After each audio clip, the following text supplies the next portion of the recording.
I am Makeup Mermaid Cosplay, and today we're going to be talking about cosplay and costume design. The premise around this panel is basically you see an anime character or some sort of character, and you're like, why are you like this? Who designed you like this? You're awesome, but how do I cosplay you without crying or just feeling like everything is all over the place? Because anime and a lot of other pop culture has some crazy kind of expectations just on how certain things should look. So yeah, let's get into the PowerPoint, shall we?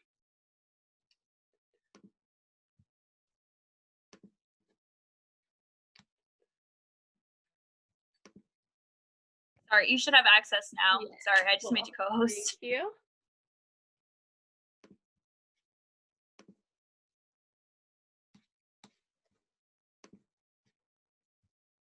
And I am joining you today as Victor Nikiforov from Yuri on Ice. I won Best Journeyman for my performance and my cosplay making this. Okay, so yeah, we have some kind of crazy anime expectations here. First off, we have this character from Kill la Kill, a trigger anime. How do we accomplish these kind of things? We have a JoJo's Bizarre Adventure character, and we have a Devilman Crybaby character. As you can see, and as I was talking about earlier, these have some like crazy designs. They're amazing designs, they're awesome designs, but how do we feel comfortable cosplaying these characters, and how do we cosplay them realistically? Let's find out.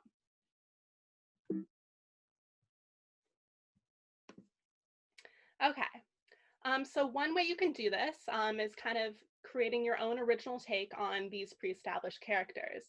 One of the most popular ways to do this is with either like an AU or a crossover kind of thing as well. So one of the most popular is steampunk, which I'll talk a little bit more about later. You could do a modern version, a holiday version, historical, gender bent, or even outfit swap. These are just some of the more popular kind of ways to redesign a character, but there are plenty of more. And then Disney bounding is also a very comfortable, fun way to cosplay characters, and I will get more into that. And here we have an example of Ariel in Prince Eric's clothes, which is a really fun redesign there. And the artist's tag is under there if you want to check them out. Okay, so the first kind of category we're going to talk about when redesigning and designing a character is cosplay and cosplay on a budget and closet cosplay in general. Basically, this is a great way for people just starting out or for people who may not have the time or resources to do like a full-on large cosplay. It's just as good as any other type of cosplay. I get so much attention just on some of these cosplays that I've been able to put together, especially during quarantine when we don't have access to all of our craft stores or fabric stores or other kind of areas than shops that we usually would.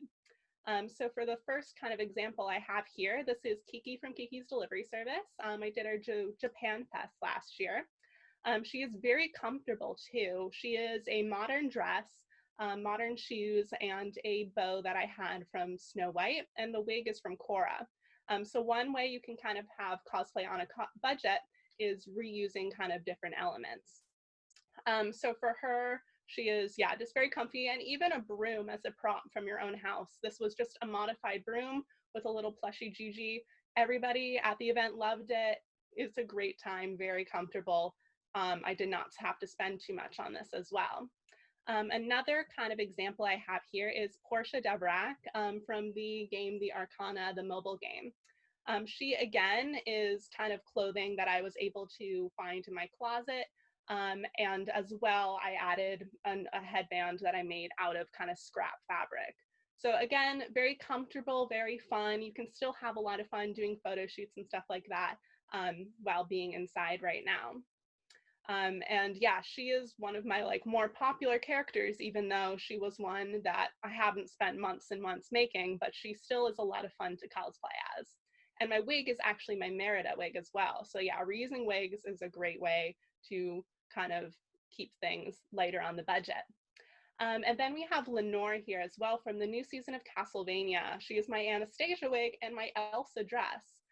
So I've actually been doing these kind of closet cosplays during quarantine as kind of a fun game for myself to kind of keep myself occupied. And if you want, there's actually a fun competition little thing we have going on now in Discord.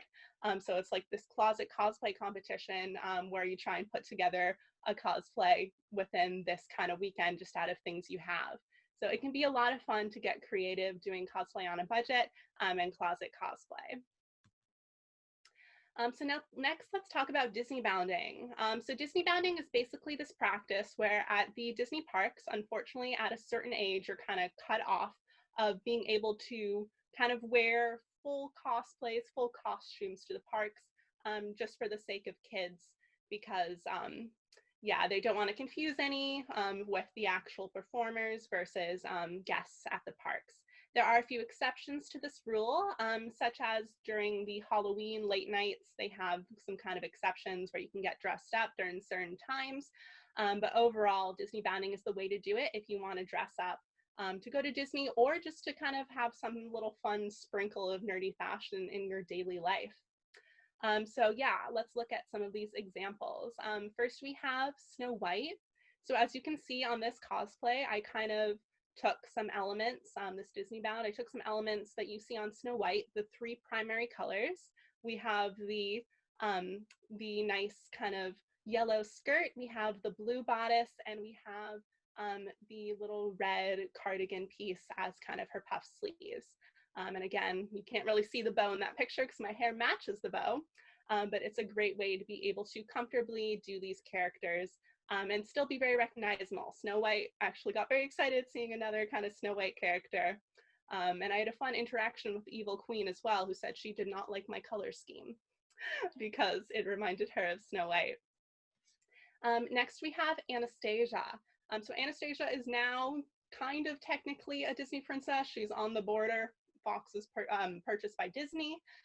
So I wore this around New York City. This is an example of wearing something kind of out and about in public. I got a few kind of interesting eyes, like people like looking at my crown and being like, what's going on, princess?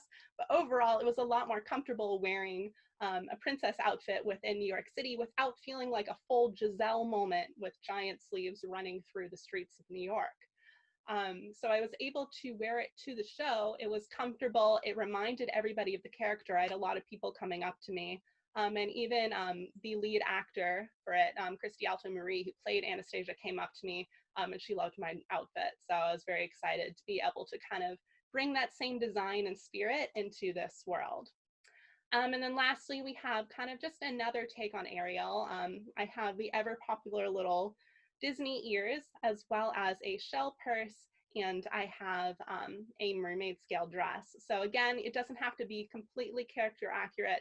As long as you feel inspired by it, it can be a really fun time and really comfortable and nice just in an everyday kind of sneaky, nerdy way. Yes, so next we have kind of looking at the different versions of characters. We can do kind of a holiday kind of version I was talking about earlier. It's a lot of fun, especially with cons around a certain time, where you can kind of time the con with the holiday. One of the most popular ways to do this is for Holiday Matsuri, which happens over down in Florida. And actually is around like the Christmas, Hanukkah, Kwanzaa season. So people are able to bring this kind of new fun element into their characters and their redesign. This example is actually from KatsuCon this year, which happens Valentine's Day weekend in February. So I was still able to take the same color scheme as you see on Julian from the Arcana as well, the mobile game. And I was able to take his color scheme and some elements from the character and kind of transform it into this Cupid version for Valentine's Day. So I had a themed bow and arrow set that I made, and I kept kind of his gloves, his belt, his boots and boot covers, and his wig and color scheme, so people still recognize me as this character, even though it was my own kind of redesign. And it can be a lot of fun being able to do this because, yeah, no one will have that kind of exact same cosplay. Next, let's talk a bit about steampunk. So steampunk is another great way to redesign characters. I always love going. One of the biggest steampunk festivals actually happens usually in May. This year, unfortunately, it was canceled, but usually happens in May. It's called Watch City Steampunk Festival, and it is a lot of fun. It's a free outdoor festival around Boston, basically. And here you can even see the con chair, Brianna here as Steampunk Val. So there's a little cameo for her. And then you see Steampunk Eric as Kudu Cosplay and myself as Steampunk Ariel. So steampunk is basically takes place in an alternate kind of reality of the Victorian era, where instead of electricity, we got steam power. So kind of elements are reflected within this style. You see some types of corsetry and bustles usually within this, even though they're not historically accurate, it kind of is reminiscent of that time period. And then the goggles, of course, so you can see through on your airship, all of the steam and air going on. And the gears as well is really popular. So it's a lot of fun being able to bring these elements and kind of combine and create something new. And next, a modern example, this is Korra from Legend of Korra. And I made this Rava sweater. Basically, Rava is the spirit of light, basically. Korra is the Avatar spinoff. So it's a fun kind of piece that basically draws back to these character elements. She has Rava within her. So I literally just put it on a shirt, put it on a sweater, super comfy in the winter. I didn't feel like I was freezing. It was good for the weather and it was very comfortable for this holiday party. And I even had a tiny little fire ferret Pabu on my shoulder.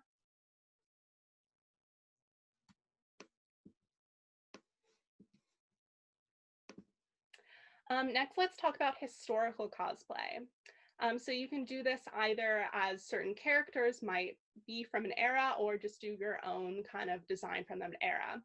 And let's talk about stylized versus historically accurate. I tend to work more with stylized cosplays versus doing historically accurate cosplay.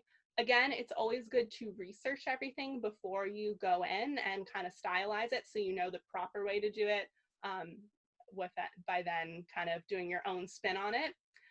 One example of this would be Flapper Cora, which kind of takes place around the 1920s. The TV show, again, kind of is in this alternate reality of the 1920s. So I thought, let's design an outfit of kind of what she would be wearing in our reality of the 1920s. A lot of the elements call back to this era. So this is Asami Sato and Cora as well. This was at KatsuCon 2 years ago for Valentine's Day. And again, we're bringing in the color schemes of the character so that they're recognizable, and then also small little elements that you'll see within the character. For Cora, her armband usually has some of the triangle structures you'll see that I added onto her headband, as well as her belt buckle. The one on her headband is actually what she usually wears on her belt.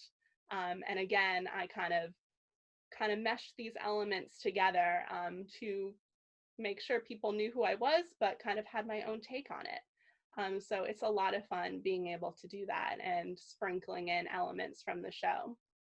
Because it can be like an inside joke to people, especially for people who love the series. It's a great way to kind of meet other people who really enjoy the series and know every element there. And then here's my Lestat de Lioncourt from Interview with the Vampire, the Tom Cruise Brad Pitt movie, which he is a lot of fun to cosplay as. I call him historical fantasy. He is kind of historically inspired. I did a lot of historical research while creating him, but I kind of changed some elements to be able to make them work in the cosplay realm, and also because he's a vampire. Were there actually vampires in the 1790s? I don't think so. So I think we have some leeway to be able to kind of have fun with things. So for him, for example, I gave him a bit more of a heel. By the 1790s, the heel was mostly gone, but I gave him a bit more of a heel so I would have a bit more of a traditionally masculine stature, being a bit taller. And the shoes are actually pieces that I thrifted as well, and I was able to make covers for. So it just shows you don't have to spend like $100 or $200 on historical replica shoes. I got them from the thrift store for under $10, and they still look really nice. The cosplay as well was fabric that I got from a small fabric discount store, Sophisticated. If you've ever been around Massachusetts and checked it out, it's one of my favorite spots to check at. So yeah, it's historically inspired, historical fantasy, a lot of fun, have fun with it.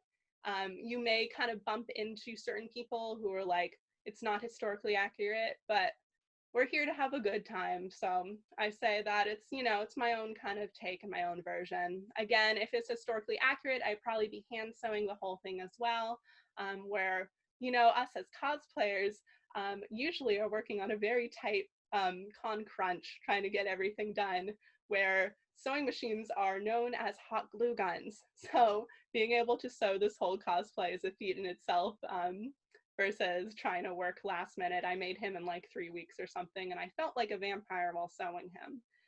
So time management is a big kind of thing when working on cosplay and working on designing cosplay, and how much time you have to put into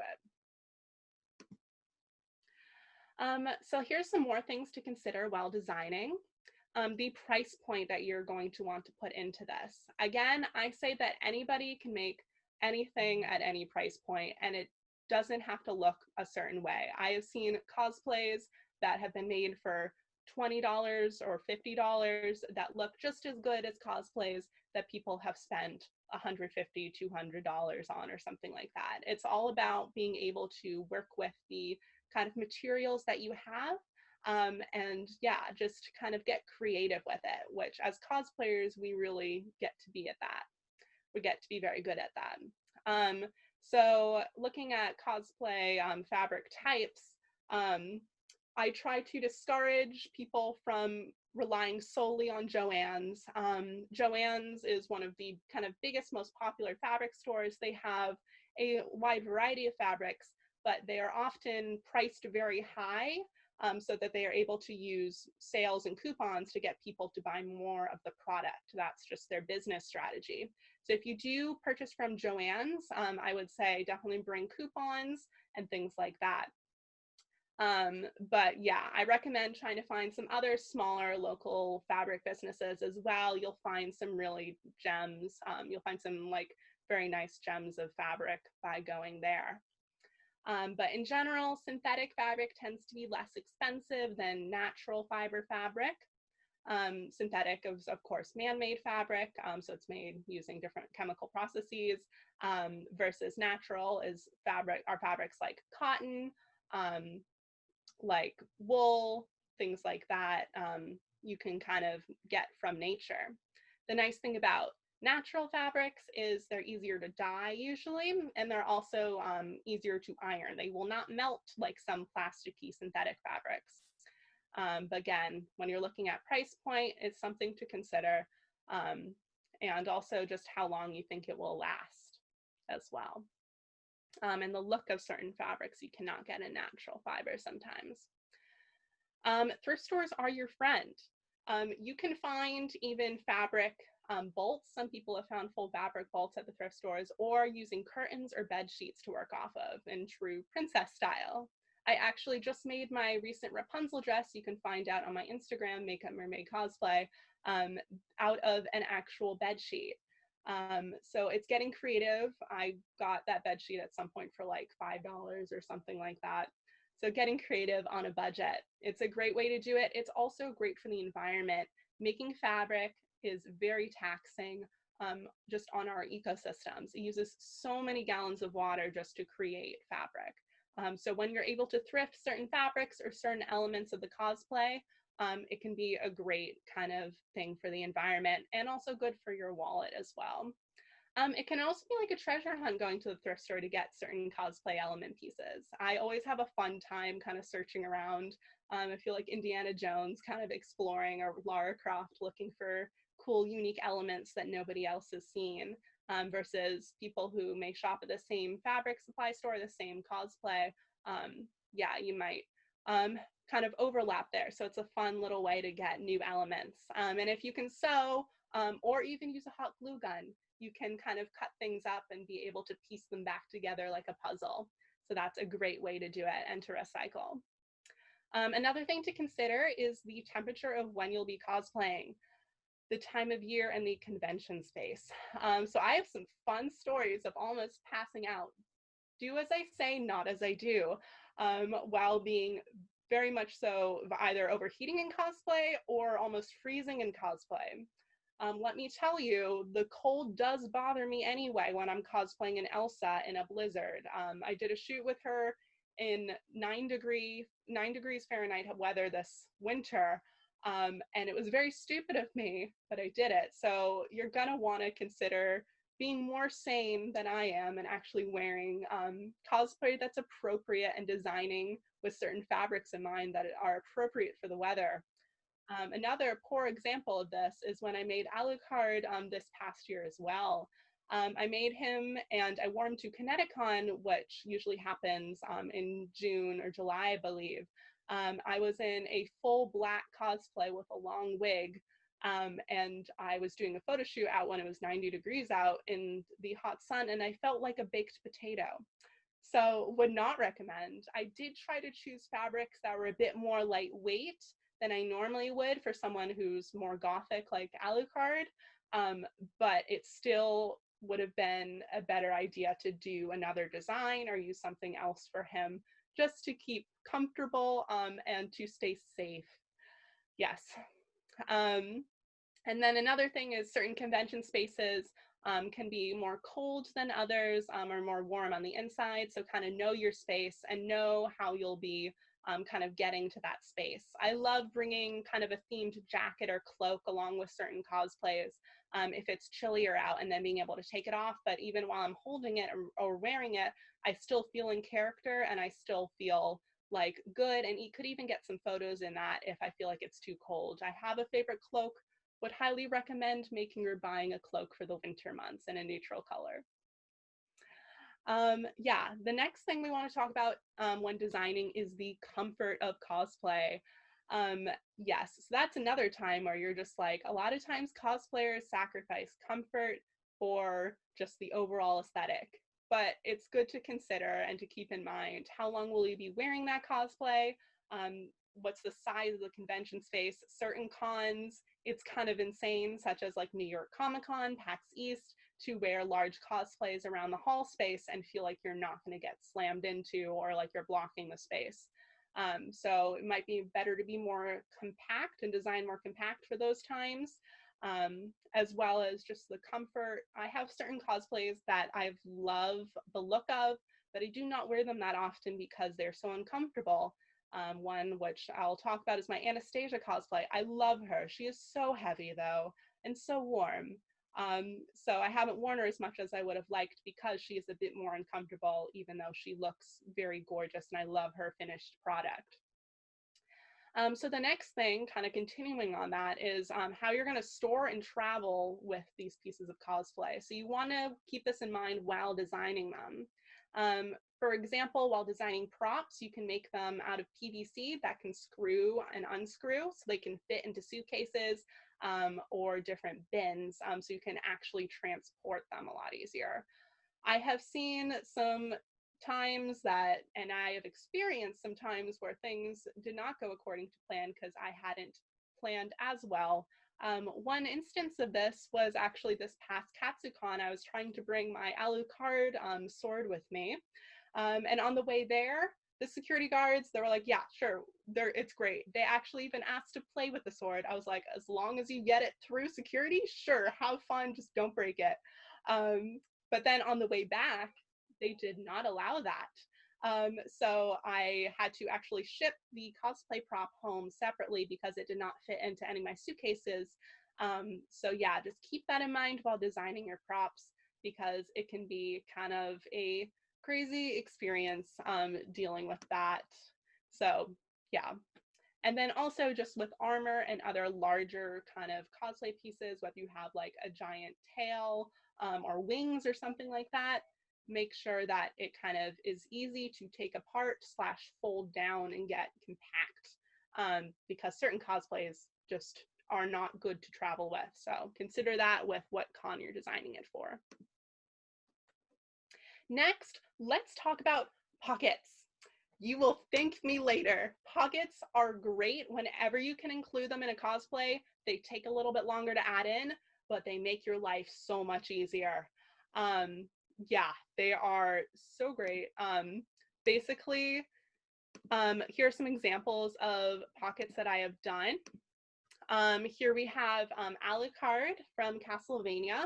I have some nice big pockets, and when I was adding these pockets to the cosplay, I measured out my phone as well, so I knew that it would fit very nicely and just rest nicely in that cosplay. But unless you have a full-time handler for these cosplays, which is great if you do, well, let's all thank our handlers and cosplay wranglers. They're great. It's great just to have a place to store business cards, phones, car keys, convention hall passes, things like that. Yeah, it can also be great to even design an area where you can put your convention pass, such as being able to put it on a belt loop or something like that. So it's kind of covered at times that you don't want it to be seen, but you can easily get it out. But yeah, with Alucard, love those big boy pockets. You can fit them into a lot of gowns as well, especially period gowns. You'll have room to be able to fit in some nice large pockets.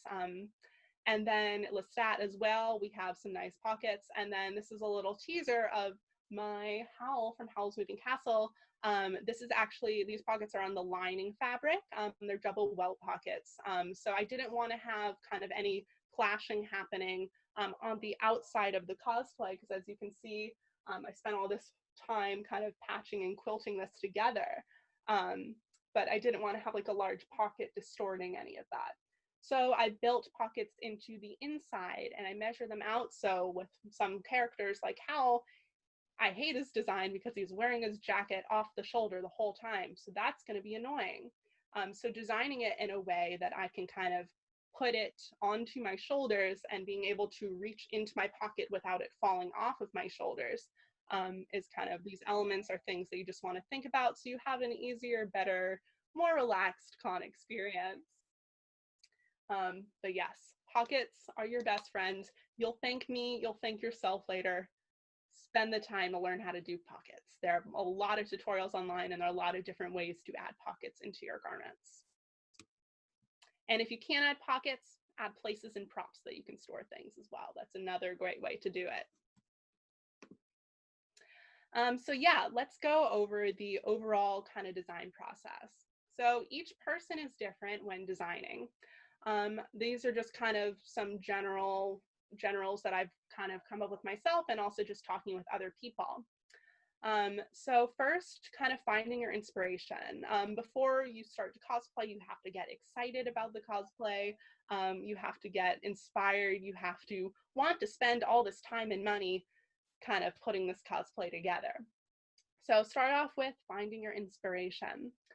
You can find your inspiration from the original source material, or you could find it just all around you, whether it be seeing some sort of element in nature, seeing some kind of element in history that you want to reference with this cosplay, seeing it just kind of all over the place. You can add certain things in. For example, I found inspiration for characters with like Ariel at the beach, seeing like the waves glitter in the water. I wanted to add that element into my Ariel cosplay, which you can check out on my Instagram as well, makeupmermaidcosplay. So I added that element into her dress because I was so inspired by the water. So find your inspiration, that's the thing. Next, you want to research. Create reference photo albums / create mood boards. You'll have a lot of fun doing this, and also you'll thank yourself later, whether you kind of create it digitally in Photoshop or just even on your camera roll creating an album, or you do like a full-on printed out collage style mood board. Having kind of images to look at of the character and of the inspiration or of historical research or different kind of pieces together. It's nice to be able to look at all of those elements when designing. and have it easily accessible. Next, you're going to want to sketch. You don't have to be an amazing artist. The sketch I have here, it's a teeny bit washed out in this photo, but basically this was my Victor cosplay sketch that I am wearing right now. So yeah, here is the finished cosplay, and here is my cosplay sketch. And with the cosplay sketch, basically you're just trying to get the elements of design across that you want to include, and then you can also I sometimes include certain measurements on my cosplay piece sketches as well, just so I'm aware of them and how much fabric that I'll have to consider when working on them. So yeah, have fun with your sketch. It doesn't have to be like a full masterpiece. Minx in the last one, I loved that cosplay design sketch. She spent a lot of time working on that. She spends a lot of time working on her sketches as well. So you can spend time doing it. I like to watercolor some of my sketches. Or you can just pencil it in, whatever gets your ideas across, because again, this cosplay is going to be what you want to come across as. So whatever kind of makes it easier for you to visualize, that's the way you should do it. And you can do it pen and paper, or you can do it digitally as well, however you feel comfortable. And it's good with these sketches, again, to have a few different views when you're working on them. With this example, I have Victor from behind and Victor from front. You can do some side profiles. You can do kind of different views so you know what you're getting into and just kind of visualize it out. Next, you're going to want a fabric shop. This is my favorite part of designing cosplay. The fabric store is like a candy store to me. It can be a lot of fun.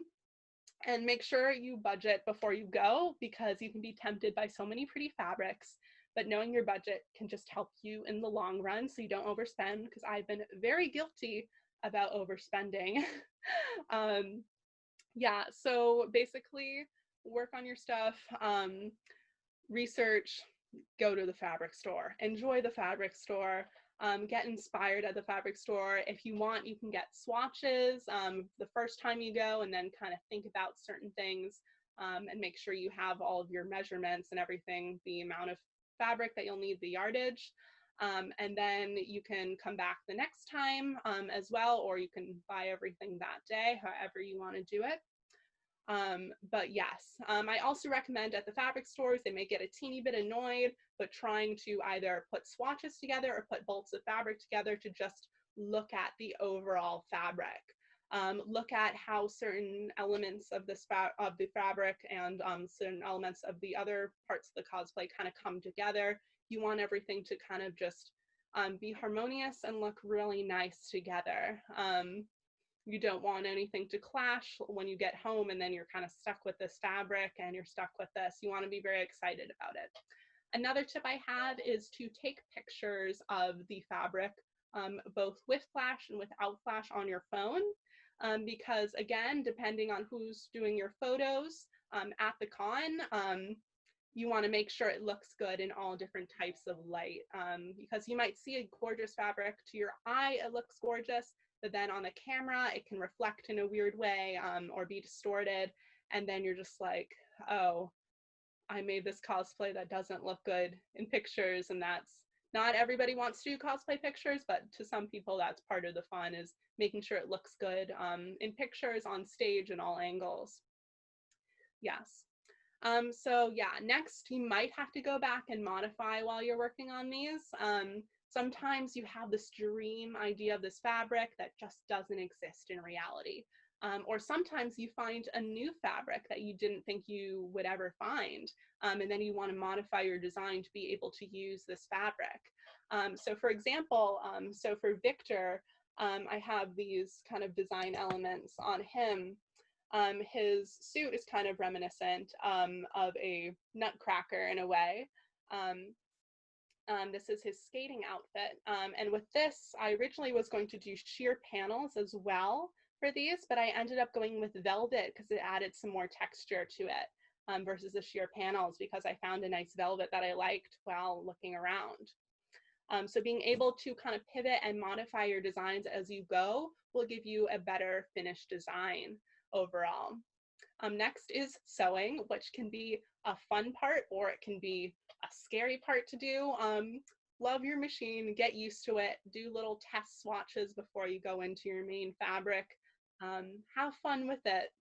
But yeah, then you might have to modify a teeny bit your original design depending on how these ideas kind of come out in real life. Certain things that you originally thought you could do or that you couldn't do, you may or may not be able to do.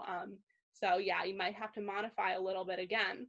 But again, being able to kind of have this final vision. And next you can cosplay, and hopefully you're not trying to do all of these steps the night before or a few days before. But yes, cosplaying and getting into character, I recommend. Have some fun, leave a little bit of time to do makeup tests, to test it all out with the wig, try everything on, just to make sure that you feel comfortable in it and you don't have to be in the hotel room of the con trying to last minute work on things. So yes, test everything out. You'll thank yourself later. So yeah, let's talk a little bit more about personalizing. So when you're working with your cosplay, one of my favorite things to do is details. I love details. My favorite things are details. And you can tell this from a lot of my cosplay pieces. Again, this is completely optional, but it's something that I love to do when working with especially anime and animated cartoonized characters. They're very 2D, they're a bit more flat when they're designed, just to make it easier for the artist to be able to sketch them quickly. But then when you're bringing them into the real world, you want to think about how these fabrics would look and how these characters would really look in the real world. And you can do this with fabric choice, adding texture, adding pattern or print. For this example, I added some more texture with the velvet. I've added like brocade or other types of fabric to certain like princess characters or other things like that, where I think it would be interesting. How that is right behind me, which I'm giving you guys some like exclusive behind the scenes previews of some of these characters. Yeah, he has some nice texture to him. His lining is actually made of this rose synthetic satin fabric, which is kind of brings back the whole romanticism of Howl and Howl's Moving Castle, that Ghibli movie. But the main body of him actually consists of this nice suede, so it has some nice texture and it feels really nice and soft. So have fun with that. Another example, here I have Leo. He might be a little bit hard to see that I'm working from Premiere. The Trigger movie, basically, it's a little bit hard to see in this certain lighting, but it's this kind of rainbow vinyl texture. I actually was able to sandwich two fabrics together, a stretch vinyl over this like upholstery fabric, to be able to create him. And it kind of creates a new fabric. So you can have fun layering fabrics and also layering trims to get your own kind of unique take and unique design on it. My favorite section of the store is the trim section, but you can use lots of other certain types of decorating elements. You can do, I love rhinestones. You can do lace applique, you can do embroidery. You can make your own lace using many different bobbin lace and other types of techniques. You can do vinyl, you can even paint to kind of create your designs. But I say have fun with your detail work. And again, including in your detail work references to the world. For example, in Victor, even on his zip here, I have a tiny little snowflake, because in this design of Victor, I mean, he's known as the kind of this charismatic character on the ice, so I turned him into this ice prince. So I wanted to include these tiny little elements. And I'll show you guys a little bit from behind as well. I have lots of rhinestones because he's very sparkly, but also other lace techniques in the back. And then these epaulets as well, I made up of different upholstery fabric, as well, upholstery trims, as well as adding in the rhinestone elements. And I actually did all of the weaving and rope work on these as well. So you can have fun and learn a lot of new skills while you're doing it. Here's some examples up close with some of the characters. So here's my Anastasia. So you can see this is the animated version versus her live action, my own take on a live action version of Anastasia. The center photo, you can see a lot of just different up close pieces as well. This was done by Lazaro Studios, great to work with, Tony. If you're in New England area, I would highly recommend him.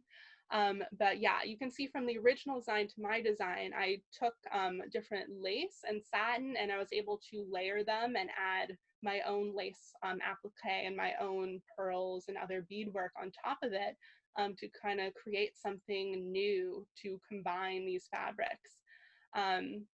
Yes, just don't combine things like in uh,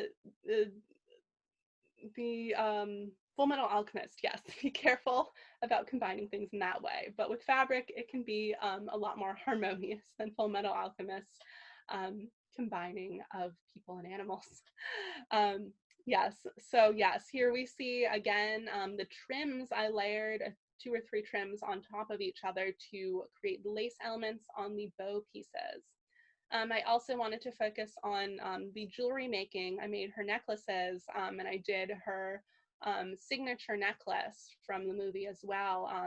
I wanted to carve out and make sure it looked like the movie, but kind of in the real world, the Together in Paris message. So details are one of my favorite elements to add, and they really personalize the piece. And then, yeah, Victor, you'll see there as well. I had a lot of fun designing him.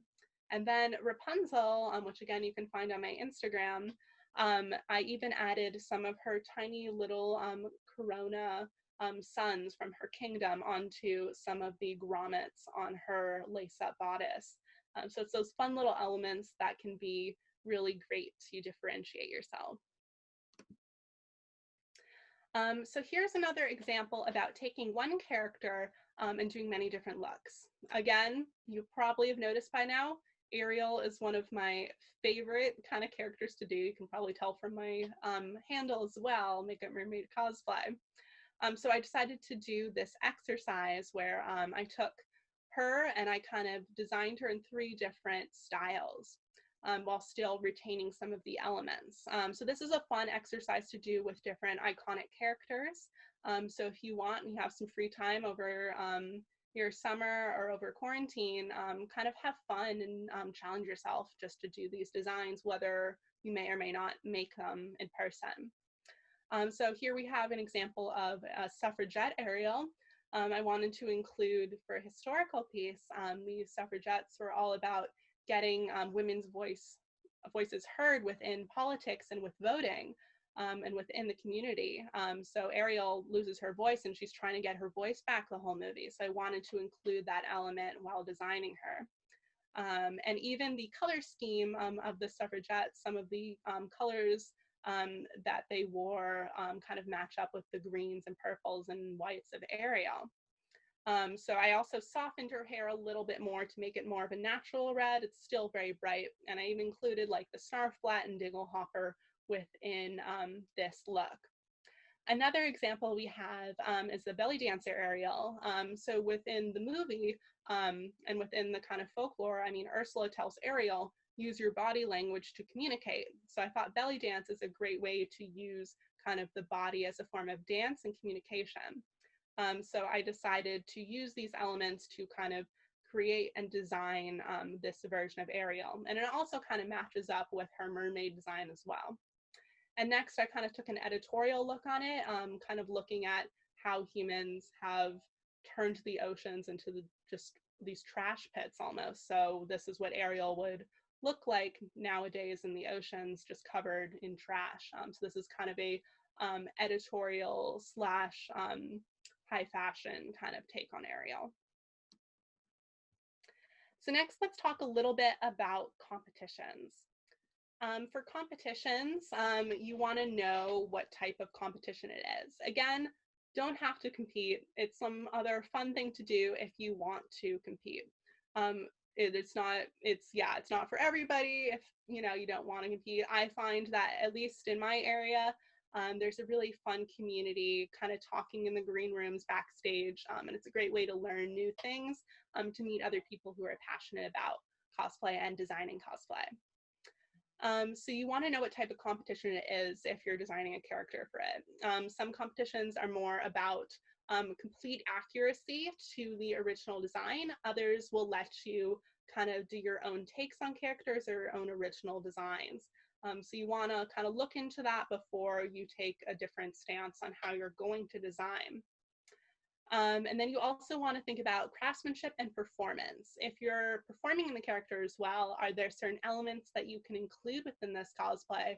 And also that you'll want to be able to easily, for example, be able to easily move in the cosplay for dancing, or use certain kind of props or other elements or transformative elements to kind of add to the showmanship score and showmanship aspect.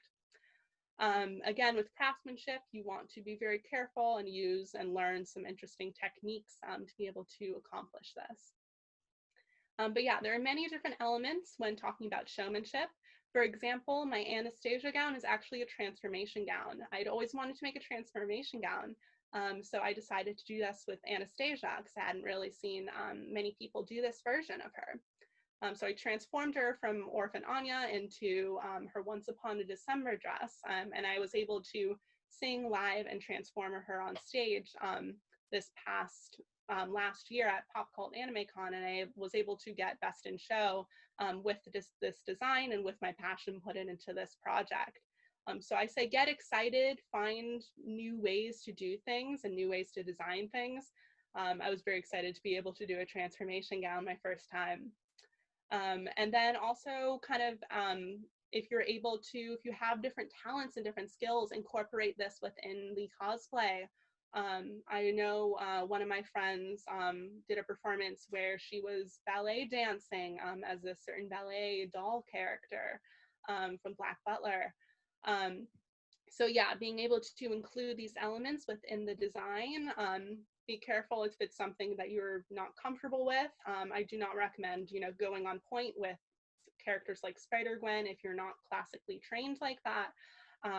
But yeah, if you are comfortable performing these like new unique elements in the character's world, I say go for it. I've had a lot of fun learning new ways to do things. I've taught myself and also have been learning from other people how to do veiled poi and silk fans for Cora, which I'll show in the next slide, to kind of show her bending powers. Another fun thing you can do is add lights or different mechanical elements in. I'm still pretty new at doing lights within my cosplays. I've done a few small things, but I've seen some amazing cosplays where people have done all the circuitry for it. So whatever is your niche, have fun with it. So yeah, so here's some special considerations when designing. So with Poison Ivy, this is actually for a Pride parade at night from, I believe, 2 years ago. Yes. So I added lights to the cosplay. So this was a little bit of light work that I've done to be able to kind of light up the night and add this kind of unique element.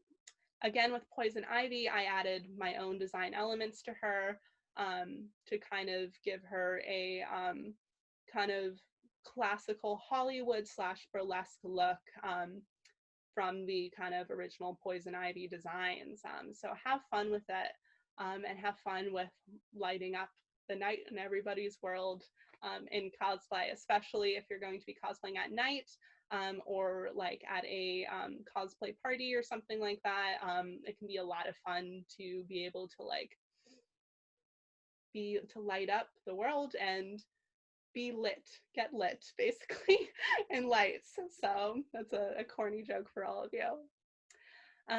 Here's an example of Cora. I taught myself and performed in a dance with silk fans and veiled poi as her with her bending.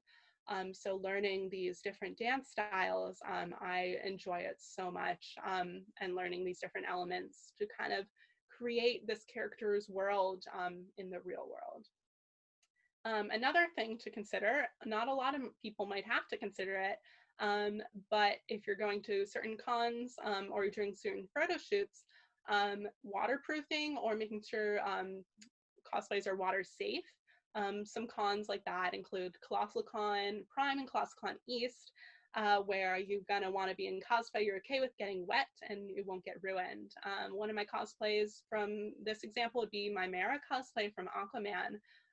She is fully swimmable. for the most part, yeah, she has stood up over time. So yeah, I have done a lot of cool underwater photo shoots as her, as I'm also a trained underwater performer as well.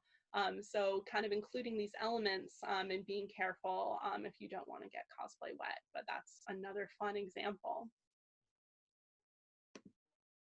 But yeah, my message to all of you guys is to feel free to be original. No two cosplays are exactly alike. Have your own fun with it. Don't compare yourself to anybody else. Everybody has their own unique take on certain cosplays, and everybody should and can cosplay who wants to. There's no certain body type, there's no certain gender that you have to be, there is no certain weight that you have to be. Like, anybody can cosplay as that character, and as long as you're being respectful and doing it in a fun way, just enjoy it and don't kind of listen to what other people say. So yes, now I'm going to open things up for a Q&A. If anybody wants to talk about certain ideas or has any questions, I'm now going to look at some of the comments that you guys have been going through while I've been here. And while we do that, here is kind of the end of the presentation as well, where you can find me on Instagram, TikTok, Facebook, or YouTube. And if you enjoyed and would like to donate to future projects, there are some links down below if you're interested. And yeah, so yeah, I'm going to look at the chat a little bit first. But yeah, if anybody wants to have any questions, wants to turn their mic or camera on, let me know.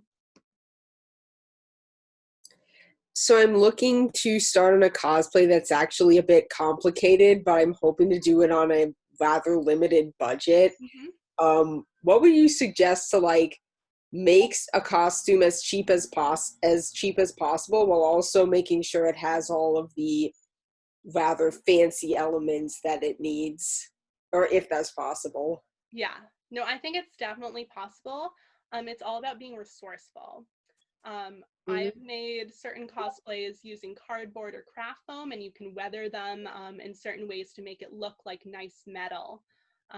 So being resourceful in your resources and with your materials, I say definitely when stores open up again, research into like smaller discount fabric stores, or try looking out at thrift stores for certain pieces of cosplays that you can cut up. I love the gown section of thrift stores, especially. Okay. Yeah. So yeah, definitely get resourceful, and yeah, just you can spend some time with certain things to make them look a lot more high end. For example, if you do like a black paint wash over certain like buttons or lace or things like that, it can make them look a lot more antique and a lot more expensive. Okay. Oh, and if I wanted to like show you my idea for what I'm thinking of doing, could I message you on Instagram or something? Yeah, sure. You can totally find me on Instagram. I'm also, yeah, I have a Discord page as well. Instagram is probably the easiest way to find me. So yeah, message me with any questions you have. Sure. Thanks. Also, Makeup Mermaid has her own channel under Con Guests on Discord, and so feel free to also use that space as well. Yeah. Okay, thanks. And everything, and then yeah, so but that'll be great. So we know the same people too. So wait, hold on. What is So the Doctor Who one's on this one, is it? Is your name happen to be Elizabeth Santiago? So yeah, I have a channel. Oh, sorry. Yeah, there we go. Sorry about that. It's all good. Yeah, so yeah, Discord as well. I will be around. I have my own special guest channel as well. If you're looking at the webcon page. So yeah, you can message me there as well. I'll try and pop in and out this weekend.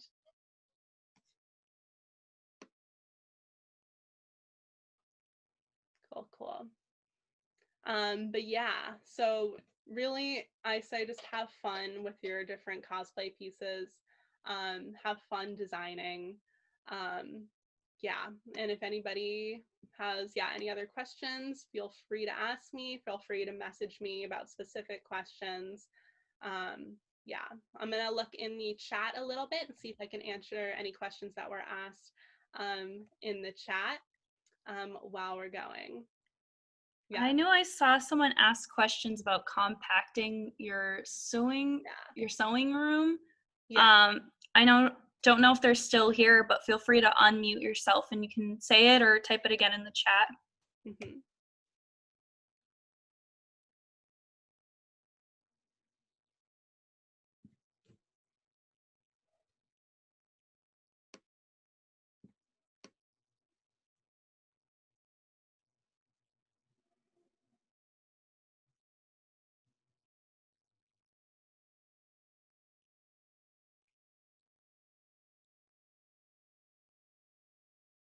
Yes, as Mink said, Sophisticated is a fabric store in Massachusetts, if anybody is local to this area.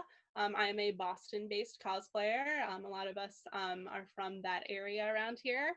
So yeah, Sophisticated is great. There's a few different locations around the Boston kind of general area and outer area. There are, I think, like 3 stores or something like that.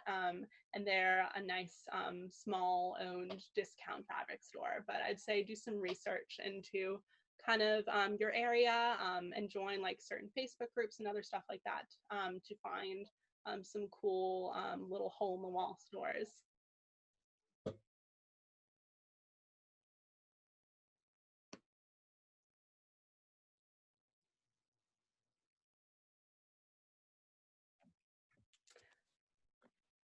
Oh no, Mink said that her cosplay broke flying back at 3 a.m.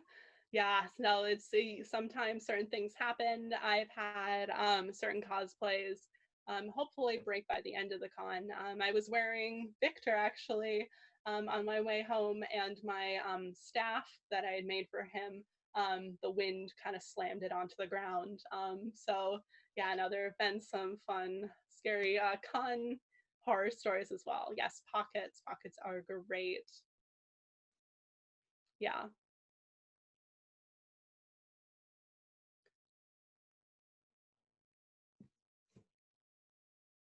Okay, if you're designing a coat that will be part synthetic but needs fancy designs on the back, how should you plan that out? Like how to attach the designs without ironing.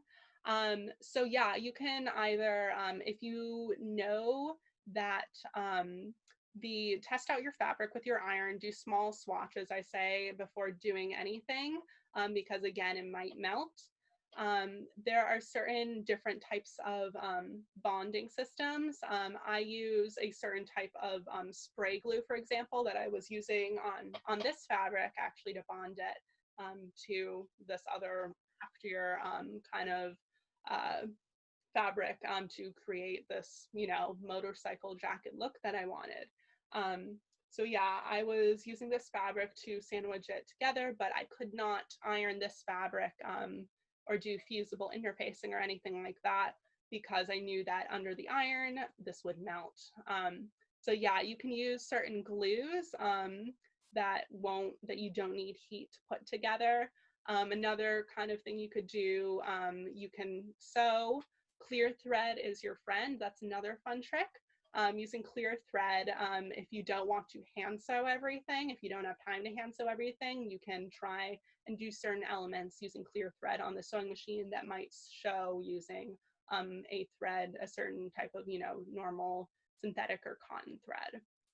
So that is another little tip there.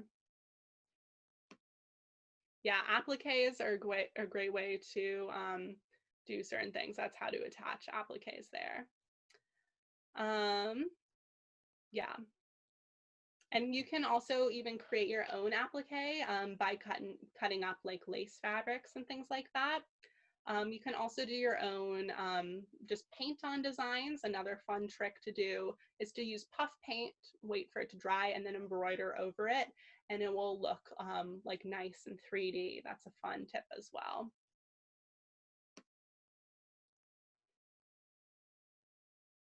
And yes, if you have an embroidery machine, that would be great. Hand embroidery is great as well. I would love an embroidery machine, but they are very expensive. So yeah, you might have to sit down and hand embroider it all out. In that case, I can kind of show you guys some more cosplay elements up close if nobody else has any questions. I'll give you guys a sneak preview on some of my cosplay. Here I'll show you guys some sneak peeks of Howl. I'll get him down. So yeah, this is Howl so far. I have some unique elements on him. I wanted to include, I don't know if any of you have seen Howl's Moving Castle, but he has wings. By the end, he turns into this kind of bird creature. I don't feel very bad about telling you guys some of the ends because this movie has been around many, many years. But yes, he's kind of he's this bird man by the end. So I wanted to include that element in his jacket. That he sadly becomes this kind of creature by the end. And then, yeah, you can see his lining is not attached yet, but I was having fun with the kind of the contrast between this synthetic satin fabric, and with the suedes as well. And here you can see an example of like embroidery / applique that I was adding onto this as well. And here is the lining. So I've been working on him, and I'm going to do a lot of fun things with his sleeves. And I'll show you guys a little bit of Leo so far as well. Here is Leo from Premiere. It's a very gorgeous movie, would highly recommend. It's been out for a year now, but here's the body of his jacket. As you can see, very shiny. It is very warm though. I will probably not be able to wear him until it's cold again. Yeah, so he is this motorcycle jacket type aesthetic. I started having some fun doing stud details on the background, on the back of him. Again, these are not elements seen necessarily in the anime movie, but it can be very fun. And with him as well, I wanted to kind of, he probably just would have a flat back in the movie, but I wanted to kind of add this top stitching and add this kind of other triangle design element that the kind of fire looks like, his fire powers look like.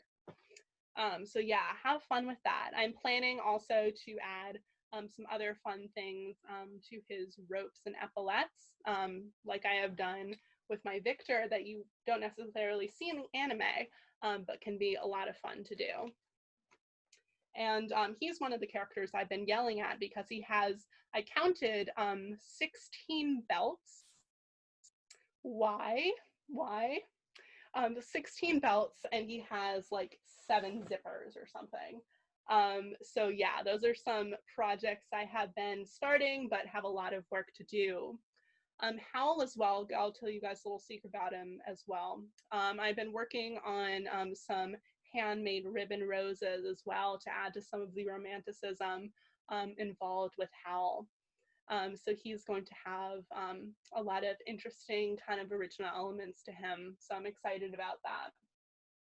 And then I'm making this bias tape as well for him that kind of matches kind of the rest of the aesthetic, but you wouldn't normally see kind of in a store.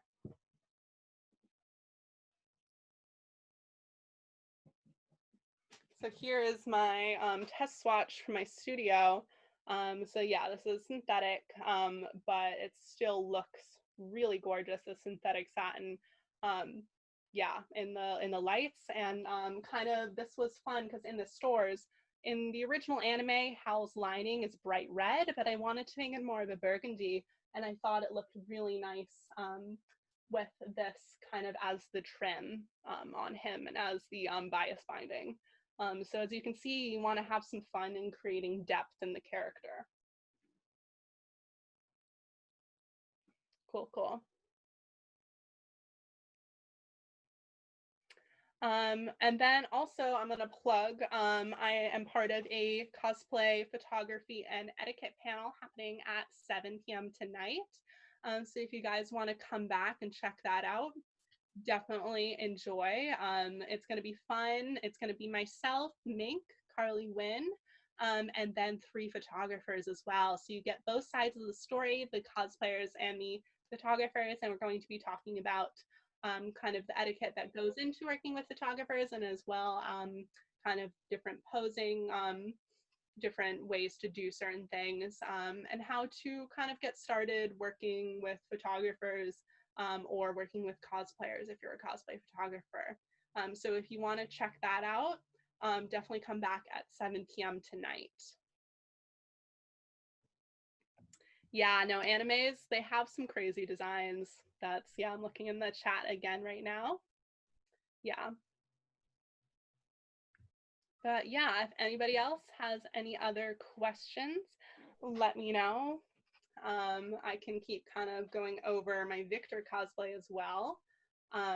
Again, you can see some different fun embroidery and applique elements as well on him and on his the velvet that I did on his cuffs.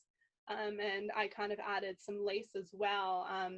This is kind of reminiscent of 1700s a bit, kind of nobility slash kind of lords. So I wanted to include some fun elements in there because I wanted to make him very regal. But yeah, I'll get closer into certain elements. Even on the collar pieces, I wanted to include some detail as well to tie everything together. And while I'm wearing him, I'm usually wearing some crowns, and I have a staff and a cape as well. But I decided just for ease of sitting down and talking, I would leave some of those elements out. Yes, so if you guys have any other questions, message me on social media. I hope that you enjoyed today's panel. Thanks so much, WebCon 2020, for having me. I hope all of the cosplayers here enjoyed, and I hope you guys and I wish you guys well with all of your future cosplay endeavors.